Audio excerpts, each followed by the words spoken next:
Welcome back for another top-notch video. This week, guys, we'll be talking about the week of March 4th through March 8th and what we can find in the markets. If you guys haven't seen this channel before, we talk about the TSP and Roth IRAs. For TSP folks, we go through the CSI and F funds. For Roth IRA folks, that's going to be IVV, VXF, EFA, and AGG. What that translates to is the S&P 500, the Dow Jones or small caps, international markets, and bonds. That being said, let's go right into it. The first thing we look at is kind of a general overview, and then we go more in-depth detail. The market analysis we look over is at TSP Talk. We have Tom that does some comments there. We just like to look at his charts real quick. Overall, for what you can see for his charts, we expected the February jobs report to come out and look very good. We were looking at about 175,000 jobs. It ended up being about 20,000 jobs, so big shocker there for the markets. Markets did stage a decline at first on Friday. It was our first weekly decline, by the way, since the new year, and then kind of staged a late back rally for just a small loss. That being said, not seeing a whole lot of bad things with the markets. We'll go right into kind of just a general overview of what we have. This is the S&P 500 C Fund or IVV. Some of the things we're seeing here is kind of what Tom likes to kind of show here is we got left shoulder here, maybe a head, and then maybe seeing a left or a right shoulder here for an inverse head and shoulders look. Haven't seen that quite yet. It could develop into that. We still have some moving averages to come back through to see that, but we are seeing the 50-day and the 20-day moving averages move up, with the 20-day moving average getting above that 200-day moving average. Overall, we'd like to see the 50-day. I'm sorry, the 50-day did just recently cross, and we'll have to see what happens from there. We did see for the first time in a very long time on our bottom chart here, our black line crossing our lead line. We'll go more into detail about that. For the S fund, we did see a decline as well, just by a little bit. As you can see, nothing really to say here in regards to it. Looks just like the S&P 500. In regards to EFA, we did see it cross below its 200-day moving average again and fall out of its recent trend line. With this stock most recently being in a bear market, we're kind of skeptical, and also doesn't have the greatest returns for the year, so we're staying out of that. And then lastly, we'll look at AGG. We did see it fall out of its channel here with the blue line, but still within its larger channel. And then in the last week, we did see it uptick just a little bit. But again, this fund, just mediocre returns since 2019, nothing too significant. That being said, let's look at the returns for the week. As you can see, we had our first negative week with our stock funds, CS and I fund. This is the first week we've seen this for all of 2019.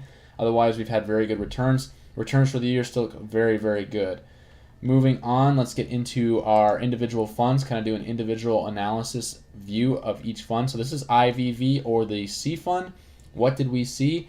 We haven't been in this fund yet this year. It's done pretty well. As you can see, we hit some of this top resistance here that we saw back in October and November and even December, and just saw that, and it started to decline again. So I don't know really where it will go. We did see it losing the 200-day moving average, and we're headed back down to that 50-day moving average. The 50-day moving average did go up a little bit. When looking at our charts with IVV, on a weekly chart, we saw our first weekly decline. Now, keep in mind the last time we saw a weekly decline on these charts, it was back in September, and when we had that, it slowly went down, and then we had our large plunge here. Still within the Bollinger Bands, we see on price movement action, we see a spinning top. Typically, that means price indecision. We've had some very, very good weeks in the up movement with these charts. That being said, we'll have to see where it goes. On our 2-day chart, we're starting to see a decline as the blue line just about crosses the red line, and we're losing energy on our DO here. That being said, let's move into our next fund, which is VXF. This is the S fund.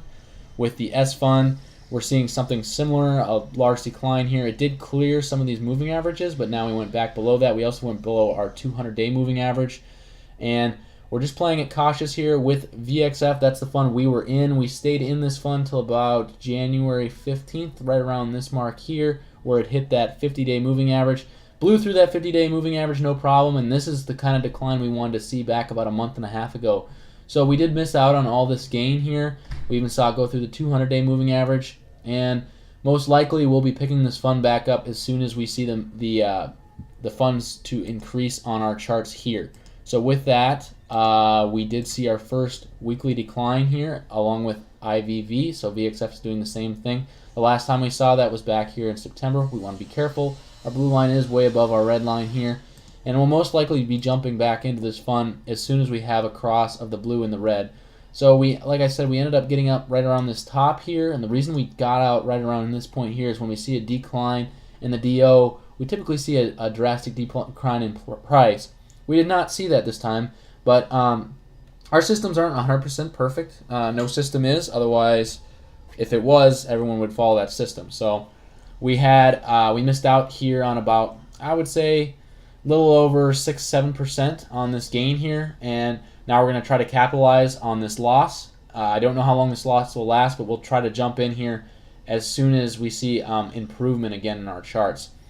So I don't know when that'll be exactly, but we'll be watching the 2-day and the 4-hour very closely to try and make it back in at a good appropriate time for these charts to try to pick up on some of the gains we lost with VXF or the S fund. That being said, guys, we're moving into our next chart, which is EFA. Like EFA, it's been in a bear market, has been in a bear market. Saw some good decrease in 2019, and now we're starting to decrease again. That 200-day moving average sloping way down at this point. Didn't even get above it. This is not a good sign. Barely made it above it, and then we tried to almost hit that every time, and we have not hit that. And that seems to be the case here in late February and March as well. Not a fund you really want to be involved in, especially when you see these declining trend lines showing that it could go way down from here. So we are seeing a positive 50-day moving average, but we are not being invested in EFA at this time. On a weekly chart, we are seeing its first decline here, and without it being above the 200-day moving average, we are just not confident. Again, we see a decrease here as well on our EFA chart. So we are staying out of EFA for right now. That being said, how are we looking on bonds? Bonds have been doing pretty well again this year, but like I said on that TSP talk, just the returns for bonds for the year has been about almost 1.5% compared to almost 13% in the S fund. So we've not been in bonds. Bonds are still in its trading channel here, so that's very good. We are above our 50-day moving average. Our 200-day moving average is slightly ticking up, which is great. This fund is something we might get involved with in the future if our stock funds decline. We're finally seeing a decent position with AGG after almost, I would say, a year. So it's been a very long time. If we look back on our charts, I would say, yeah, guys, it's been almost a year since we haven't been in this fund, haven't seen anything develop. Seeing some positive signs here. Overall, fund is looking a lot better than it did, so that's good. Overall, we are on a decline right now with AGG, so we'll have to wait and have that come back in an upward slant. But our 2-day chart is doing well here, and we had a 2-day close on Friday. Our DO is in a positive position, so that's good. Overall, we'll have to see. We'll just have to wait. We'll have to wait and see. I need this weekly to come back for us to really get involved in this chart at this time. That being said, guys, that is all our indices for the week and what they are doing. We are probably looking to get into a position of the VXF or the S fund again once we see some increase with that. I just need this to go away. Like I said, we wanted to see this about a month ago, and we didn't see that about a month ago, so we are about a month behind on that. Should have paid more attention closer to the charts on that. But we're trying to be cautious with it being under the 200-day moving average. So we are up about 8% for the year, while the S&P or the the highest TSP fund is right around 13%. If I got that right here, so yeah, about 13%. So we are lacking behind this fund by a little bit, but hopefully we'll see some improvement with this coming down this week, and then we'll catch it on the upside. If you guys have questions or concerns, go ahead and write those in the comments below. Please like or subscribe to the video. We really appreciate you guys and what you do. Again, these are the funds that we watch, and this is where we're currently allocated for the year. We have new allocation going into the VXS fund for the most part, with the majority of our funds in the G fund, just to guard capital during this volatile time. We'll have to wait and see where that goes.